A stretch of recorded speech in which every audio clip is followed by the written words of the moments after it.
Alors maintenant, je crois que la force d'implication, c'est qu'on n'est pas, comme beaucoup d'associations, uniquement parisiens. On est très présent en région, on a une vingtaine de groupes actifs dans l'ensemble de la France. Aujourd'hui, il y a une dizaine d'animateurs réseau qui ont fait l'effort de venir, certains de très loin.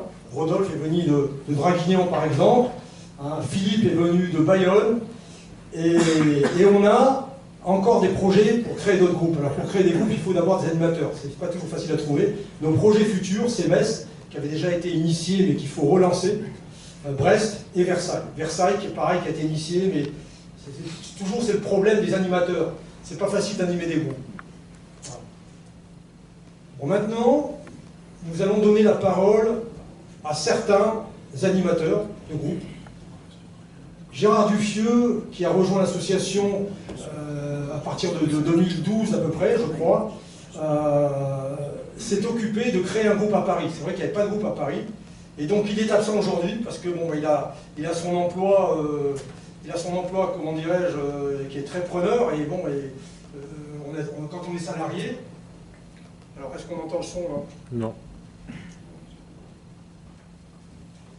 Cet après-midi, malheureusement, pour ce grand événement que représentent les 10 ans déjà de l'anniversaire de notre association, pour intervenir, eh bien, juste un bilan. Le groupe de Paris, que je représente et que j'anime avec toute mon équipe, bien, a réalisé 35 ateliers déjà en 4 ans. Une équipe d'animation qui s'est étoffée, qui est très dynamique, d'une douzaine, entre 12 et 15 animateurs, mais surtout animatrices, performants et professionnels. Les thèmes abordés durant ces 4 ans, eh bien, sous forme d'ateliers de 1h30, nous conduisons des études et de la réalisation de projets professionnels. Nous travaillons sur les CV, sur la simulation d'entretien d'embauche, les conseils et simulations de négociation, les négociations salariales, techniques de confiance en soi en particulier, la création de son site internet si vous créez votre entreprise, le dress code pour un entretien d'embauche, hommes, femmes, etc. Voilà. Donc vous voyez une vaste panoplie de thèmes que nous pouvons travailler entre implicateurs et implicatifs. Le groupe parisien représente 370 membres en fait, qui ont participé en particulier à ces ateliers. Nous sommes 350 inscrits sur le site, 132 membres sont adhérents, dont 89 a priori à ce jour-là, à jour de cotisation. 136 sont reconvertis grâce à notre accompagnement personnalisé, et les ateliers thématiques donc représentent l'atout majeur pour nos reconvertis. Alors quelques aspects difficiles durant ces 4 années. Les implicateurs en particulier ne donnent pas toujours de nouvelles quand ils ont trouvé un job, c'est un petit peu regrettable. Trouver un lieu pour organiser ces ateliers représente une gageure souvent, car le lieu identique devient vite une référence. Enfin, la disponibilité d'animateurs. Effectivement, j'ai une douzaine d'animateurs, et pour 12 animateurs présents sur le papier, c'est 4 présents en permanence dans les ateliers. Quelques aspects encourageants néanmoins. Une grande synergie entre animateurs et un grand professionnalisme reconnu. Une dynamique et une solidarité permanente au sein de l'équipe. Des résultats de reconversion toujours très encourageants. Et enfin la reconnaissance des implicateurs qui reviennent témoigner et aider leurs camarades. En conclusion, je voudrais dire que pour l'association, pour un individu, 10 ans, c'est maîtriser les fondamentaux, s'améliorer, apprendre à se connaître physiquement, mentalement, et enfin préparer l'avenir. Pour un couple, 10 ans, c'est avoir pris le temps de se connaître, mieux communiquer ensemble, être plus en confiance, et commencer à affronter les épreuves de l'érosion, néanmoins. Pour un employé au niveau professionnel, 10 ans, c'est avoir pris ses marques, avoir fait sa place au sein de l'entreprise. C'est maîtriser les domaines dans lesquels on œuvre. Et c'est commencer à prendre du recul pour reprendre un envol vers de nouveaux objectifs. Eh bien, pour Implication, 10 ans, c'est tout cela. Une organisation et une structure associative stabilisée, une dynamique permanente, se connaître, communiquer et être en confiance, la règle des 3 C, vous le connaissez. C'est surtout une idée généreuse qui a germé il y a 10 ans et qui montre toute sa pertinence aujourd'hui comme demain. Il me reste à vous donner rendez-vous dans 10 ans pour certains, et pour la plupart d'entre vous le 23 octobre prochain pour l'afterwork qui aura lieu toujours à Rossel. Bon anniversaire et à très bientôt. Donc, merci à Gérard, effectivement, qui a réussi à tenir le rythme de presque un afterwork par mois. Donc, le prochain est le 23 octobre. Un événement a été créé sur Implication. N'hésitez pas à vous inscrire. Bon. Ensuite, on va donner la parole à d'autres animateurs. Rudy Le Prince n'était pas au courant, mais voilà, il l'est maintenant. Rudy. Alors Rudy, il connaît bien la reconversion parce qu'il a travaillé en tant que marin, en marine mobilité. Oui. Voilà. Donc Rudy a lancé le groupe de Toulon. Il n'était pas au courant, mais il est très à l'aise, vous allez voir. Il est ARH, il est très bon dans le réseau. Je vais déjà commencer par le présenter. Voilà. Alors, le micro. C'est un micro. Alors, je vais déjà commencer par me présenter. Rudy Le Prince, Rudy. Je préfère qu'on m'appelle par mon prénom. Bonjour, un peu pompeux. Merci. Alors, comme l'a dit Jean-Michel, moi je suis un ancien de la Marine nationale et en fait je suis pas resté très longtemps dans les services plutôt classiques. Je suis parti être Marine mobilité puis défense mobilité. Donc la reconversion c'est quelque chose que je connais plutôt bien. Et après avoir fait quelques années, je suis parti dans le privé. Et après j'ai fait du reclassement dans le privé, au cabinet privé, j'ai fait de l'outplacement, du placement d'entreprise, etc. Bon, aujourd'hui je suis à mon compte. Je suis consultant, je suis en freelance, je suis consultant RH, je suis également prof en ressources humaines spécialisé dans toutes les questions relatives à l'insertion et la mobilité professionnelle. Donc j'ai également des étudiants, on travaille sur ces sujets-là. Et je suis également consultant pour la Fondation Méditerranée des études stratégiques où je travaille sur des thématiques, notamment sur la reconversion des militaires du rang. Et le lien qu'on peut faire avec les entreprises qui sont liées à l'économie de défense dans la région sud. Pour moi, la région sud, ça va de Toulouse à Lyon. C'est tout ce qu'il y a en dessous. Donc ça c'est ce que je fais aujourd'hui, actuellement, et à côté de ça, effectivement, j'anime le groupe du Var, avec Rodolphe, on est deux. Alors moi je suis plutôt sur Toulon, Rodolphe est sur Draguignan, et donc ce groupe il est relativement récent, il a 18 mois, 1 an et demi à peu près. On a déjà commencé à construire notre socle, notre base, on a à peu près 30-40 personnes, et qu'est-ce qu'on fait pendant ces réunions? Alors on fait un tour de table qui est plutôt classique. Même si la première fois ça a duré très longtemps parce qu'on s'est fait surprendre par le nombre de personnes qui étaient venues, plus de 40. Donc c'est un tour de table qui a facilement duré 1 heure.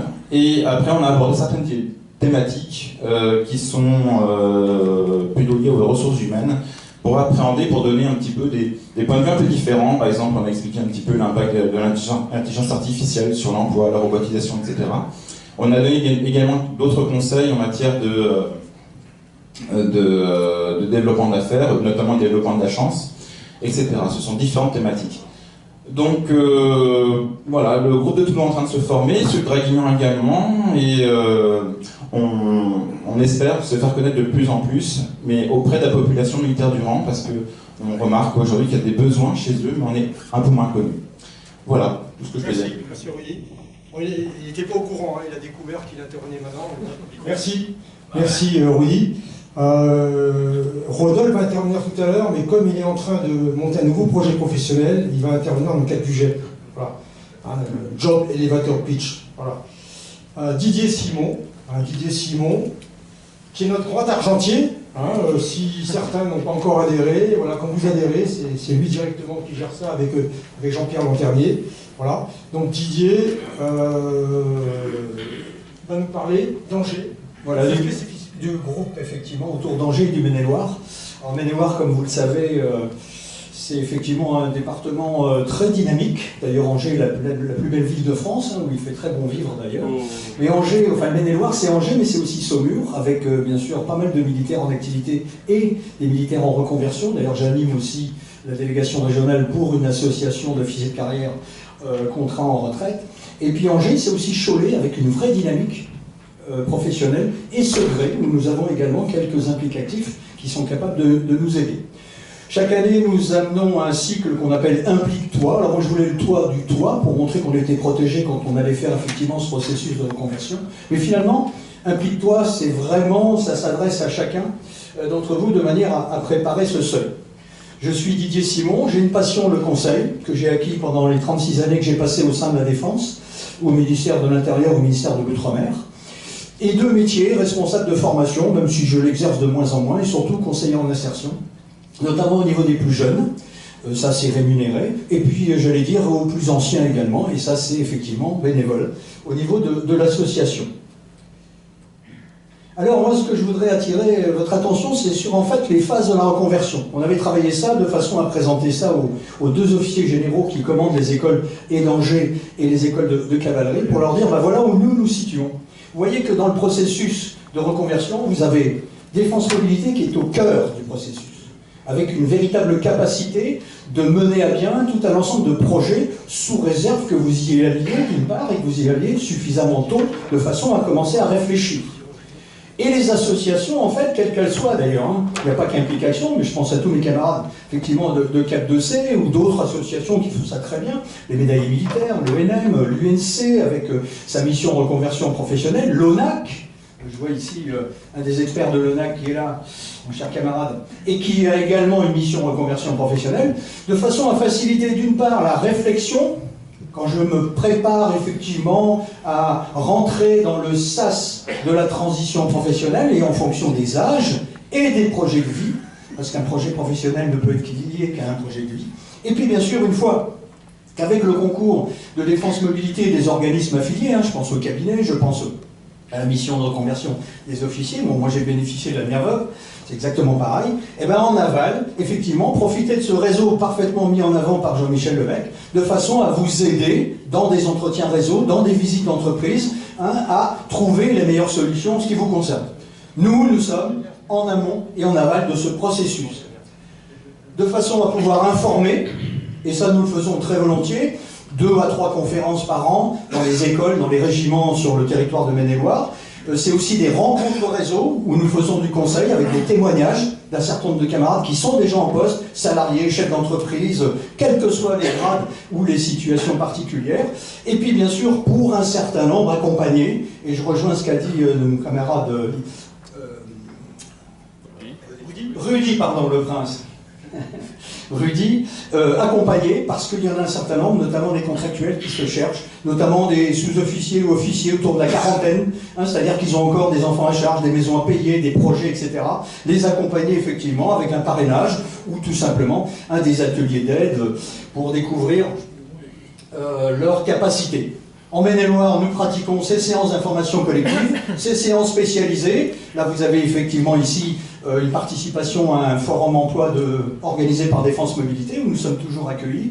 Vous voyez là, par exemple, qui nous regarde actuellement, Jérôme Rétoré, sous-officier, ancien sergent-chef de la maintenance, qui avait des problèmes d'ailleurs de handicap, et qui finalement, avec 2 formations, a réussi au bout de 2 ans à rentrer dans un cabinet d'experts comptables après avoir fait un diplôme de collaborateur social. Hein, c'était simplement un maintenancier avec juste un CM1, le CM1 CT1, l'équivalent de ce qu'on avait au départ, et il s'accrochait, on l'a entouré, et ça a marché. Comme d'habitude, vous avez là, bien sûr, ce que nous faisons, présentation, des discussions autour d'un thème principal, enfin avec Marceau qui est ici et qui filme aujourd'hui, par exemple les ateliers sur les CV pour l'OTAN, les CV pour l'ONU, etc., parce qu'il a ce bagage-là, et il assure cette transmission d'expérience, et ça vraiment, c'est très important.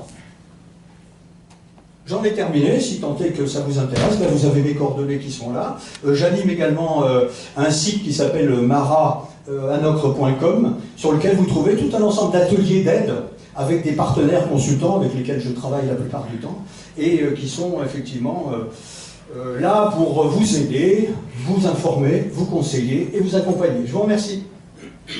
Merci à toi, Didier.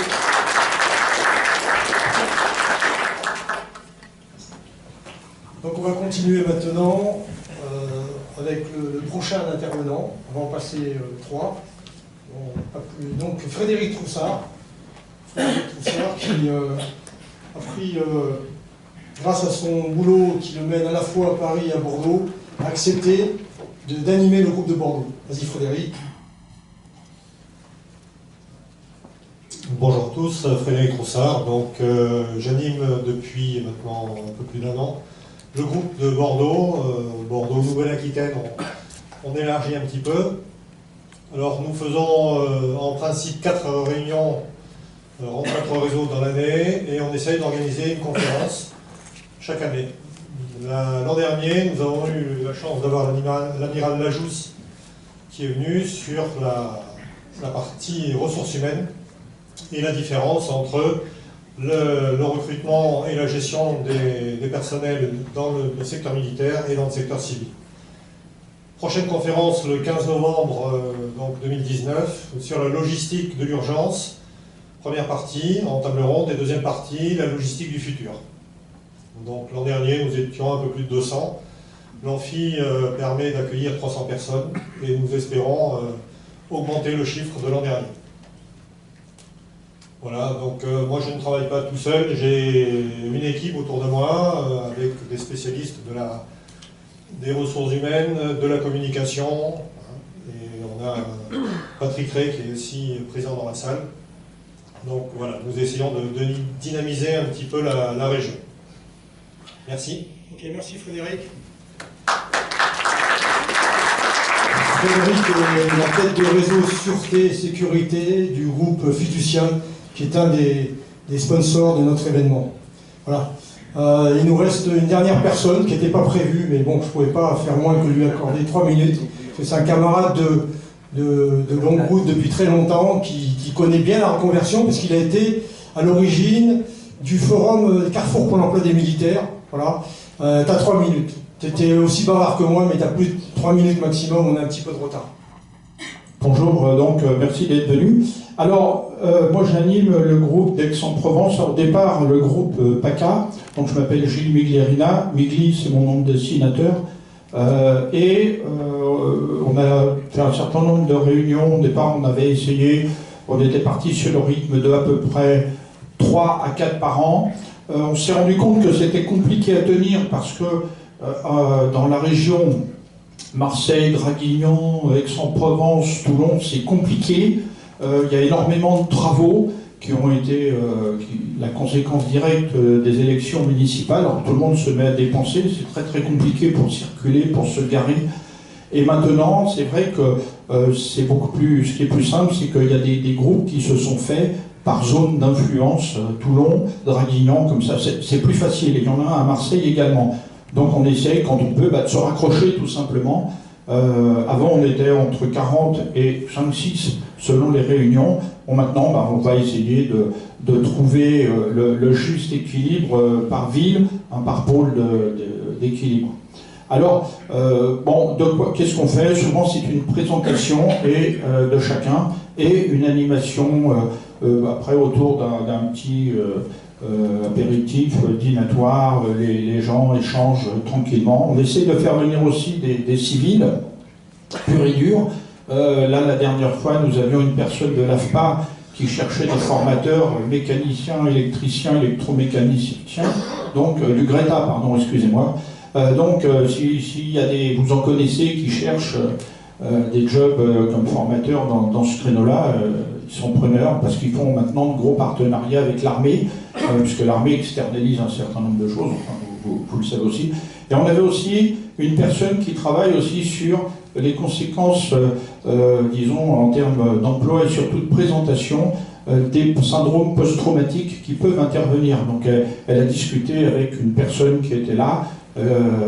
C'était assez fructueux parce que c'est un domaine sur lequel il faut être vraiment très très présent, parce que ça arrive de plus en plus que quand moi j'étais entre guillemets aux affaires, puisque je suis tombé dans la reconversion en 86 et je l'ai quitté en 2013 après une période d'actif puis de réserve. Voilà. Maintenant, qu'est-ce que je fais? Des livres, des bandes dessinées, et j'en fais un d'ailleurs sur la reconversion bientôt. Enfin bon, voilà. L'important pour vous, c'est le message que je vais donner, c'est de ne pas avoir peur de se mettre à nu quand on parle de reconversion, parce qu'il n'y a pas de questions stupides, il y a des questions auxquelles on répond, et souvent auxquelles on ne répond pas parce qu'on n'ose pas les poser. Et donc, n'ayez pas peur de poser des questions, de parler des projets, ou d'inciter les gens à le faire, parce que les personnes se disent voilà, si j'en parle, on va me voler mon idée. Non, non, il n'y a pas d'idée volée, il y a que des conseils à prendre. Voilà. Excellent, Gilles. Tu bonifies avec la Merci. Vous voyez, j'aurais pu. Je voudrais quand même que les autres animateurs présents qui sont venus de loin me rejoignent sur la salle pour que je dise quelques mots sur eux. Ils ont fait Philippe Guéneuc, voilà. Voilà, allez, venez tous là. Ah ben là, c'est le groupe AGS. Hein, c'est le premier qui est rentré au groupe AGS. C'est Pierre. Pierre, et en fait, à un moment, il me dit écoute, il faut que tu me trouves quelqu'un à Bayonne. Et ben voilà, le réseau Application a trouvé Philippe. Et là, c'est mon camarade qui a enfin réussi à monter un groupe de Marseille, Jacques Le Bigot. On avait fait une super mission ensemble à CN, hein, au Kosovo. Voilà. Il a une double particularité parce qu'il est sur double casquette. Il est UNC et au niveau de conversion, donc c'est une des têtes de réseau de l'UNC. Et il est également donc application. Il a super démarré à Marseille. Merci. On est dans le même hôtel, on aura le temps de discuter ce soir. Voilà. Là, c'est Erwan. Erwan qui a fait une carrière courte dans l'armée, mais qui est issu d'une école magnifique. Les Issoiriens. Le secrétaire général des Issoiriens est présent, je crois. Voilà, c'est quand vous recrutez un Issoirien, c'est toujours de la qualité. L'école est tellement magnifique qu'on en a recréé une. C'est dommage qu'on avait supprimé celle d'Issoire, parce qu'elle était superbe. Merci à toi, monsieur le secrétaire général, d'être présent. Voilà. Et puis, Marc Dermineur qui aide le groupe de Lille, hein, parce qu'on a enfin réussi également à créer un groupe de Lille, qui était initié au départ par Marc, et il vous en dira quelques mots tout à l'heure, son parcours professionnel l'a un peu éloigné. Marc Dermineur, il est co-animateur, mais il fait un boulot d'enfer. En plus, c'est un retraité, presque retraité, mais il aide bien, etc. Et merci d'être là, Marc. Et la dynamique du groupe complémentaire entre un officier féminin, une jeune OSC, elle était OSC. Vas-y, dis en deux mots. Oui, l'animatrice Gladys Coppens vous prie de l'excuser de ne pas être là, mais elle a été victime d'une grosse épidémie dans son entreprise qui s'appelle la Réunionite. Elle n'a pas pu venir. Super. Alors, Erwan. Il est très modeste, Erwan, mais il fait un gros boulot. Il a la chance d'avoir un restaurant tenu par un collègue qui nous permet de faire... C'est pas moi qui ai un restaurant. Hein. Non, c'est un collègue qui... Que dire, oui, Issoirien, donc j'anime assez simplement le groupe de Rennes. J'essaye de constituer un socle, mais c'est pas simple. Aujourd'hui, il y a 2 jours, j'apprends que, bon, visiblement, j'ai une personne qui voudrait se co-animer avec moi, s'impliquer, et qui a de grandes idées sur l'affaire, et donc ça peut amener que de l'allant. Donc voilà. Merci. Pierre qui a lancé le groupe de Poitiers. Oui, Pierre Bouillon, donc ancien militaire, mais non. J'ai fait 35 ans dans l'infanterie de marine, essentiellement 2e et 3e en arme, pour ceux qui connaissent un petit peu. Quelques petits régiments sympathiques. Avec différentes missions. J'ai quitté l'armée en 2011. Je suis rentré dans le groupe AGS Déménagements Internationaux. On va faire de la pub, mais c'est pas la période de mutation encore, donc on verra ça au mois de décembre. 3 ans à Nantes, et puis ensuite maintenant sur Poitiers. Donc, voilà. Jean-Michel m'a demandé de lancer le groupe de Poitiers, ce qu'on a fait quand tu es venu en début d'été. Bon, maintenant il reste à l'étoffer, puis à recruter. Mais bon, les contacts sur la zone, il n'y a pas de problème. Voilà. Le problème, c'est que la brigade est souvent absente. Hein. Non, ça va. Ça va aller. Le général reste là à chaque fois. Donc... Philippe Guéneuc qui a lancé d'abord le groupe de Pau. Oui, absolument. Donc Philippe Guéneuc, je travaille comme mon camarade effectivement pour AGS Déménagement International. J'ai quitté l'institution il y a 2 ans. Voilà, je m'éclate dans ce que je fais donc à l'heure actuelle. Je travaille sur 4 départements et je m'occupe notamment bien sûr des militaires, entre autres. Moi j'ai découvert Application donc en 2009 au travers de Thierry Lefebvre. Effectivement, lorsque j'étais encore sur Montpellier, j'ai trouvé ça vraiment très intéressant. J'ai participé donc à la première réunion qui a eu lieu à la BDD de Nîmes-Gargan donc à l'époque. J'ai adhéré spontanément et en 2013, lorsque j'étais muté à Pau, j'ai développé le groupe et maintenant je m'attelle à développer effectivement donc Bayonne. Voilà. Merci Philippe. Voilà. Eh bien, Jacques Le Bigot, Issoirien, 5e promotion. Encore tu le savais pas, hein. Et voilà, donc j'anime depuis peu le groupe Marseille à la demande de mon ami Jean-Michel. Nous avons fait une première réunion en juin et nous avions une vingtaine de personnes. Et la deuxième réunion se fera le 24 octobre, donc à Marseille. Nous avons un local, hein, c'est le foyer des combattants, hein, à Marseille, qui nous ouvre ses portes et qui nous permet d'avoir une petite collation à l'issue. Alors, je suis transmetteur de l'arme, 37 ans de service et 9 ans expatrié auprès des forces de l'OTAN au Kosovo. Voilà. Tu connais bien le Kosovo, hein? Ok, merci à tous. Donc vous voyez, il y a à peu près la moitié des animateurs. On a une vingtaine d'animateurs sur l'ensemble de la France. Merci messieurs, et puis on va continuer à développer.